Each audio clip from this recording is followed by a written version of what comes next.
vun niang rang ha Mei ni somni le panga Sunday zan ania tuna kan en mek hi chim tuipui ferry seasonal bridge kan ti kha ania tuna video hi chu nimin lama kan la kha ania amero chu voin le zanina ruwa sur na sa awang khanin tuna seasonal bridge hi tui lian hianin alata a zanina tang chuan eng motor ma tuipui ferry a hian lei manga kai tum tan a kai thei to lo ti thu kan an dong ta a chuwang chuanin tuipui ferry lama zin vei vak motor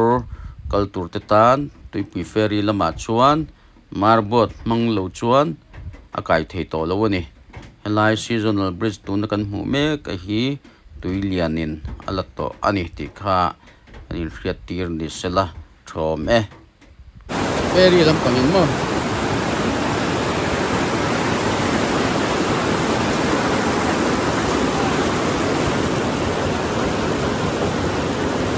ui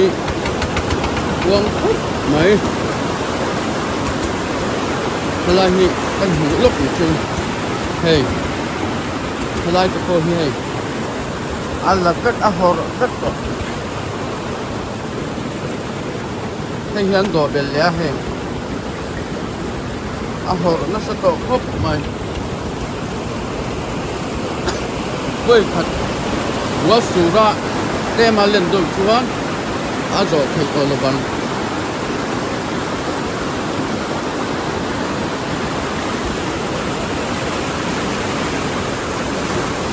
chim tuipui ferry ani e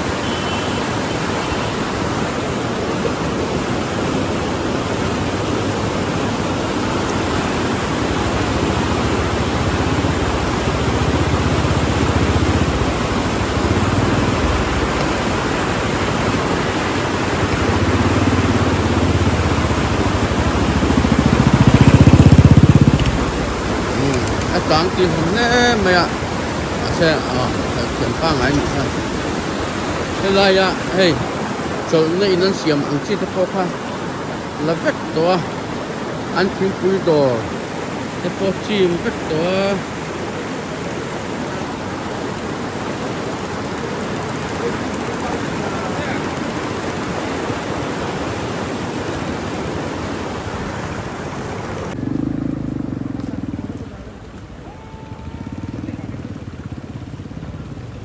Không chuyện mà chứ mà không xử lý hiện không chỗ khác